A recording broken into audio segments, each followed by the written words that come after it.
On a stormy night outside a city hospital, a little girl sat alone, drenched and trembling, clutching nothing but a worn-out stuffed fox. She was abandoned, invisible to the rushing world, until a man stopped. Not just any man, but a millionaire whose heart had grown cold from years of success without meaning.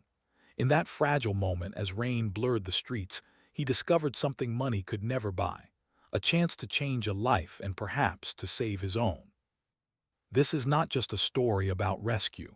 It is about connection, patience, and the kind of love that refuses to walk away. Because sometimes, family is not the one we are born into, but the one that chooses to stay.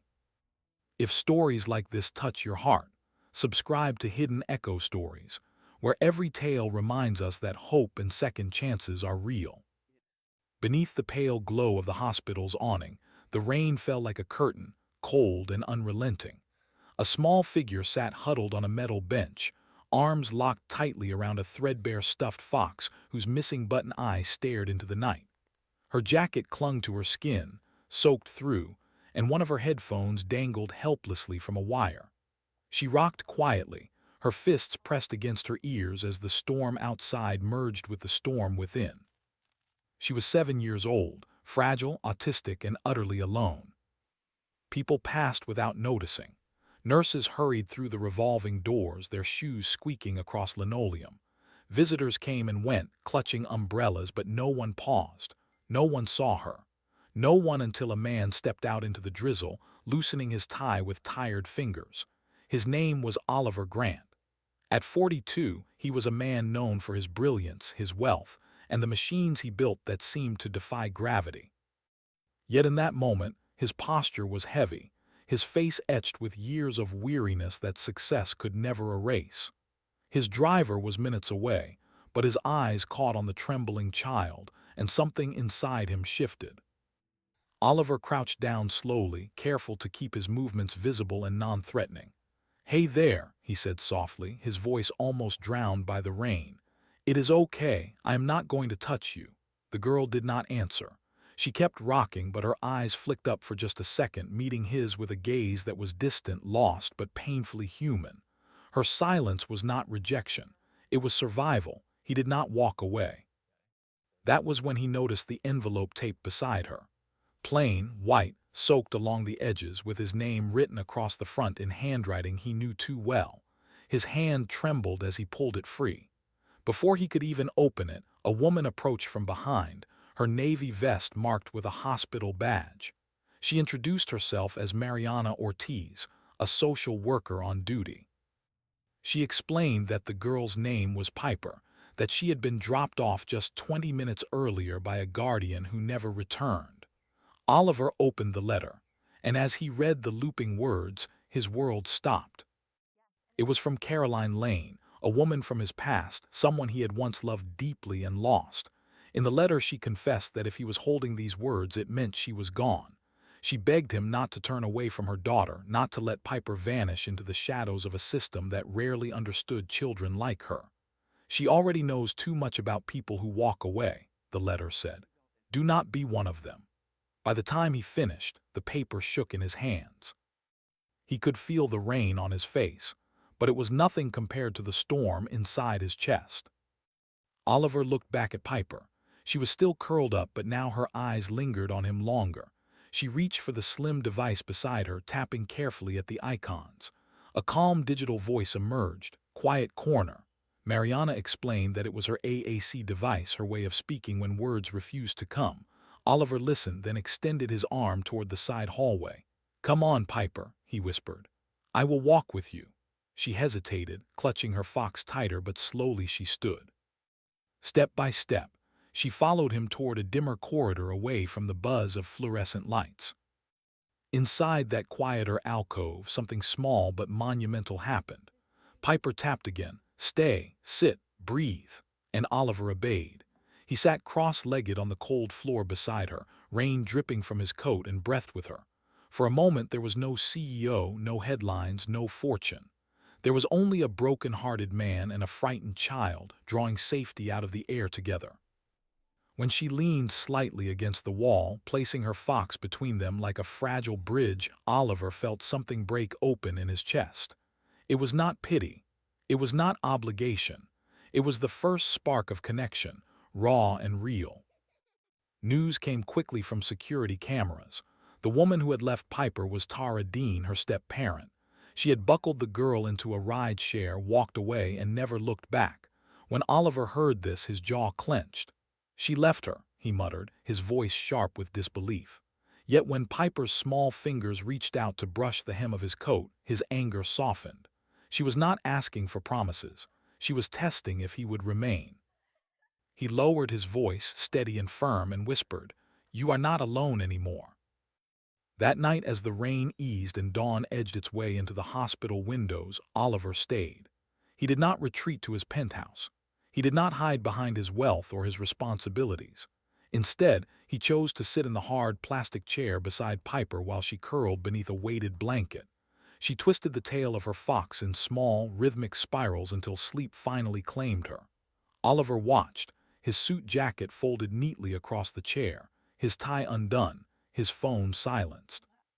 For the first time in years, he felt he was exactly where he needed to be. In the days that followed, the hospital corridors became their fragile sanctuary. Oliver met doctors, therapists, and specialists who explained Piper's sensitivities, her triggers, and her resilience. He listened, asked questions, and absorbed details like a student desperate to learn. He found himself sketching notes on napkins, drawing elevator buttons to keep her calm, offering juice boxes and small routines that might help her feel safe. Each moment was imperfect, messy, sometimes overwhelming, but it was real. And every time Piper reached for his sleeve, every time she allowed him into her carefully constructed world, he knew this was not temporary. This was the beginning of something that mattered more than any empire he had ever built. Oliver Grant had once been a man who thrived on control. Every detail of his life was planned, every schedule calculated, every decision measured against the weight of profit and progress. But sitting beside Piper in the fluorescent quiet of St. Anne's General, he realized control was an illusion. The girl did not operate on deadlines or quarterly goals. She moved to rhythms invisible to others, a language written in silence, routine, and fragments of trust. For Oliver, learning to walk beside her meant unlearning the world he had built. When Piper tapped her AAC device to request a quiet corner, Oliver guided her down a hallway where the lights were softer and the voices fewer. She leaned against the wall, her fox pressed between them, and tapped again. "Stay." So he stayed. He did not ask questions or fill the air with words. He simply breathed with her, watching her shoulders rise and fall until the tremor in her hands slowed. It was in those still moments that Oliver began to understand that safety was not something you could buy. It was something you created, slowly, consistently, through presence. The following morning, Oliver was introduced to Lydia, an occupational therapist who specialized in sensory regulation. She arrived with a canvas bag filled with tools, each one designed to offer comfort in small, practical ways. Piper studied them carefully: a chewable necklace, a beanbag shaped like a fox, laminated cards with clear images. Her eyes lingered on the beanbag fox, and she tapped twice before glancing toward Oliver. Lydia smiled. "That is permission," she explained.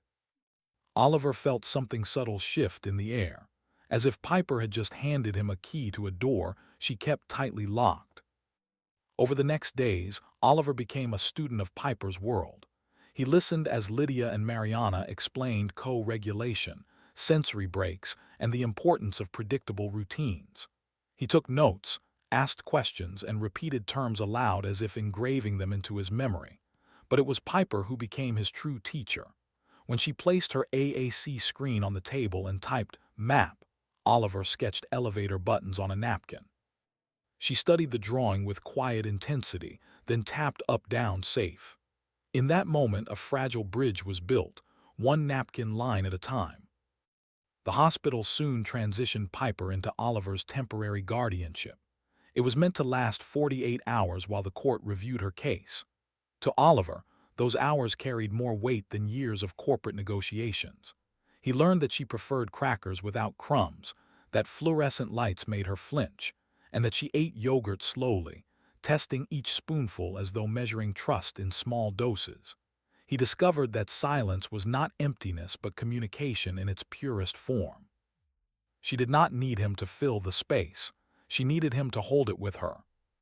When Oliver brought Piper to his penthouse for the first time, he saw his world through her eyes. The vast windows, cold steel fixtures, and endless open space did not look impressive. They looked overwhelming. Piper stood at the threshold, clutching Moxie tightly, her body tense. Oliver realized his meticulously designed home was not a sanctuary. It was a showroom. Without hesitation, he dragged lamps, chairs, and blankets into a corner, building a small canopy tent. He layered pillows, softened the lighting, and placed Moxie inside. Piper stepped into the improvised shelter and sat down, her back to the wall, her fox cradled tightly. Oliver exhaled. It was not approval, but it was not rejection. It was a beginning. The next morning, Oliver called Dr. Priya Shah, a specialist in child development, seeking guidance. "You need rhythm," she told him. "Predictability, not perfection. 3 options, not 5. Sensory, not logic. And above all, do not leave." He scribbled notes, repeating her words like promises. "Borrow her storm, lend her your quiet," she said. He carried those words into every interaction. When Piper tested him by rejecting his carefully prepared grilled cheese, he did not push. He offered cereal instead, sitting cross-legged beside her on the floor while crumbs scattered across his once pristine carpet. In that mess, Oliver felt more human than he had in years. Their days became a mixture of chaos and rhythm. Piper requested the same tent each night, the same orange popsicle broken into halves, the same napkin sketches of elevator buttons traced with her small fingers. Oliver learned to erase his rigid routines, replacing them with her maps and her rhythms. It was not efficient. It was not elegant, but it was real. And slowly, Piper's shoulders eased. Slowly, she whispered her first words to him, a simple observation about pancakes and baking powder that made him laugh aloud in astonishment. For Oliver, it was more valuable than any contract he had ever signed. The outside world, however, did not remain silent. A tabloid photo of Oliver leaving the hospital with Piper spread quickly, framing him as a corporate opportunist seeking sympathy ahead of a merger. His board grew restless, investors wary. But every time Oliver looked at Piper, arranging her toy cars by elevator numbers, tapping safe on her AAC, or curling into her tent at night, he knew where he belonged. He typed a single message to his colleagues: "Reschedule me. IEP comes first." In that choice, his priorities realigned, not to business, but to the fragile bond he was determined to protect. When Tara returned, demanding her stepdaughter back, Oliver faced the courtroom for the first time. It was not marble lobbies and glass towers. It was a space that tested not his wealth but his willingness to remain steady. Tara's voice trembled with rehearsed regret, but Oliver's stood firm. He admitted he was learning, stumbling, making mistakes, yet he had shown up every day. He had built rhythms, sought guidance, and most importantly, earned Piper's fragile trust. "I am not asking her to adapt to me," he told the judge. "I am learning to live in her world." It was not the polished speech of a CEO. It was the truth of a man transformed by love. And as Piper sat nearby, her fox clutched tightly, her eyes steady on him, Oliver knew he was not fighting for charity or image or redemption. He was fighting for family, not the one written in bloodlines or headlines, but the kind built through presence, patience, and a promise to never walk away. The weight of guardianship did not rest on papers alone. It lived in the quiet hours, in the choices made when no one was watching, and in the storms that could break without warning. For Oliver Grant, those storms often came from outside forces, Tara's shadow pressing against their fragile peace, the restless board demanding his attention, the tabloids questioning his motives. But the storms that mattered most were the ones inside Piper, unpredictable and overwhelming, each one testing whether he would stay. There were nights when the city raged with thunder and the lights flickered in his penthouse. Piper would stiffen, her hands trembling as the shadows shifted across the glass walls. One evening, when the power cut briefly, she bolted to the elevator, pressing the same button again and again. her panic rising with every failed attempt at order. Oliver followed without hesitation, kneeling beside her in the darkened cab. He placed his hand flat against the cold floor, letting her see his calm, offering his breath as an anchor. "Together," he whispered as the elevator hummed back to life. They rode up and down until her breathing matched his, until her fists unclenched, until she leaned ever so slightly against the wall with exhaustion rather than fear. In the hallway, Judge Brooks and the guardian ad litem who had come for a surprise visit witnessed it all in silence. Later the judge would say, "This is love structured like safety." For Oliver, it was simply proof of a promise kept. At school, Piper began to grow roots. With Sloane Parker, her teacher, she found a rhythm that balanced structure and independence. She used her AAC device to request a quiet room or to keep her fox beside her during transitions. Oliver watched her from the doorway, never interfering but always present. When she handed him a small laminated badge that read "Helper" and tapped "You Helper" on her device, his throat tightened. He pinned it to his suit without hesitation. It was not a title bestowed by wealth or power. It was earned by showing up, day after day, in the smallest of ways. But Tara did not vanish. She returned to the school one afternoon, dressed neatly, her arm draped around Piper as though she had never left. Oliver's heart slammed as he rushed forward. Piper stood rigid, her eyes distant, trapped between two worlds. Oliver extended his hand. "Come on, kiddo, let's go home." For a breathless moment she did not move. Then she reached for his sleeve, the same way she had the first night under the hospital's awning. That small, decisive gesture shattered Tara's pretense. Security intervened, police were called, and Tara was removed, spitting threats over her shoulder. But Oliver did not hear her.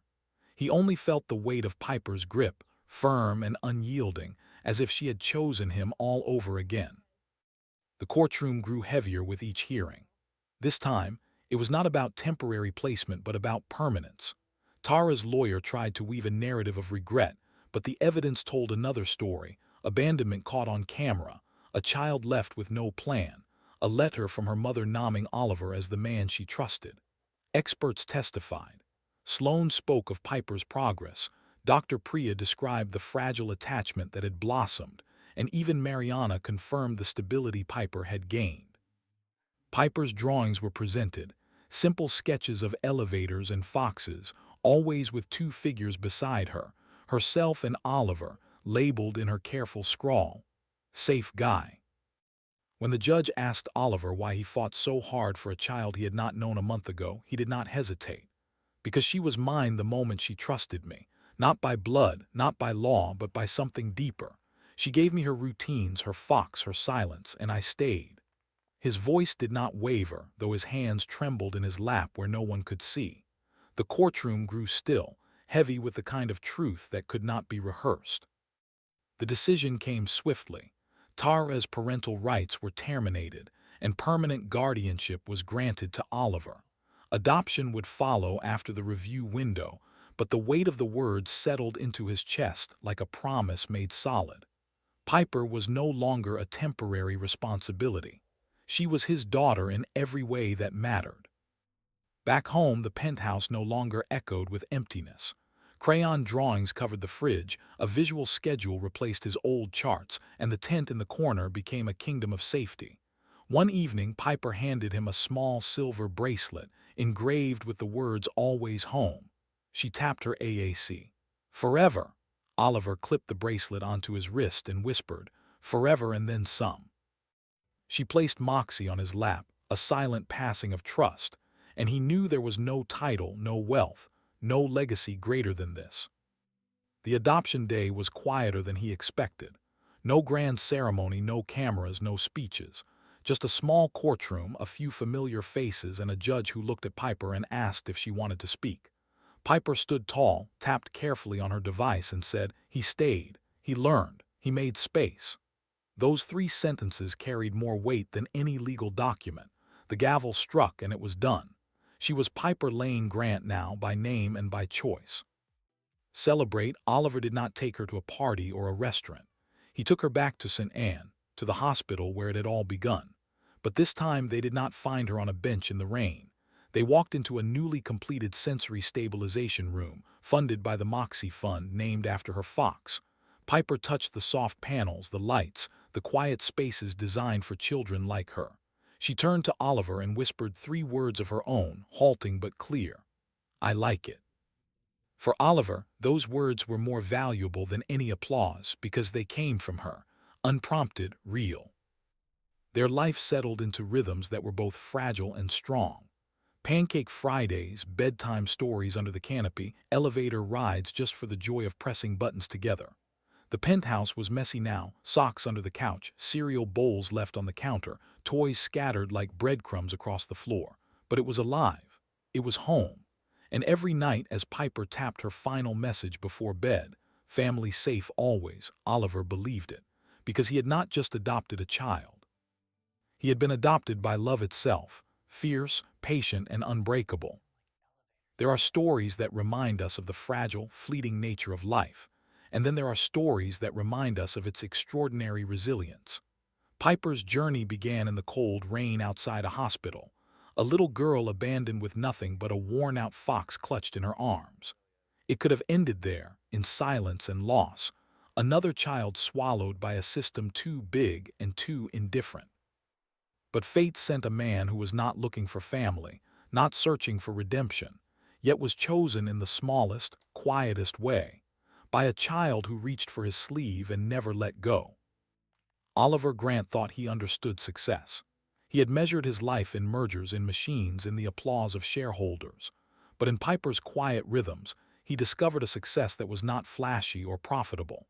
It was found in routine, in safety, in the courage to show up every single day. It was in burnt pancakes, in messy carpets, in napkin maps of elevators, and whispered words that carried more power than any speech. He learned that love is not always loud. Sometimes it is steady, patient, and woven into the spaces where fear once lived. The world tried to intrude. Headlines called it a spectacle, a publicity stunt. Courts questioned his capacity. Doubt followed him at every turn.